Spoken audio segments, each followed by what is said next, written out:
N'ayant jamais dévoilé l'identité du père de son dernier enfant, un petit garçon prénommé Gustave qui a vu le jour en 2016, Valérie Donzelli a révélé dans les colonnes de Libération sa rupture avec le géniteur de son fils, dans l'édition du mercredi 30 août 2023. Née le 2 mars 1973 du côté d'Épinal dans le département des Vosges, Valérie Donzelli a célébré cette année son 50e anniversaire. Pour l'occasion, les reporters de Libération sont allés à sa rencontre chez elle, afin de l'interviewer. C'est au sein de son appartement, situé dans le 14e arrondissement de Paris, que l'actrice a répondu aux questions des journalistes le mercredi 30 août 2023. Interrogée sur sa vie privée, la réalisatrice a révélé être séparée du père de son dernier enfant. En effet, elle a donné naissance à un petit garçon prénommé Gustave en 2016, mais n'a jamais dévoilé l'identité de son géniteur. En revanche, le précédent compagnon de l'actrice, avec qui elle avait eu 2 autres enfants, est un visage bien connu du grand public.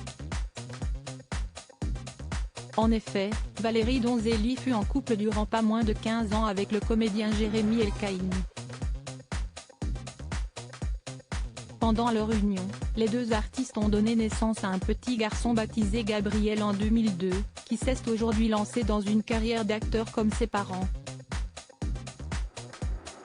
Le couple a par la suite accueilli une fille prénommée Rebecca en 2007 et désormais en âge d'aller au lycée. Malgré leur séparation, Valérie Donzelli et Jérémy El-Kaïmi ont continué à travailler ensemble durant quelques années. Les parents de Gabriel et Rebecca ont notamment collaboré sur le film intitulé La guerre est déclarée, qui est sorti au cinéma en 2011. Réalisé par Valérie Donzelli, ce long métrage met en scène la bataille d'un couple de jeunes parents pour sauver leur petit garçon d'une tumeur rare au cerveau. Une histoire que les 2 comédiens, qui incarnent également les personnages principaux du film, ont réellement vécu avec leur fils Gabriel. Valérie tenait un journal pendant que nous vivions le combat contre la maladie de notre fils.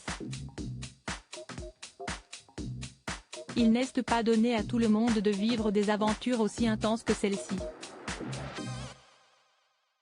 Les questions de vie et de mort nous poussent à nous révéler héroïques, meilleurs.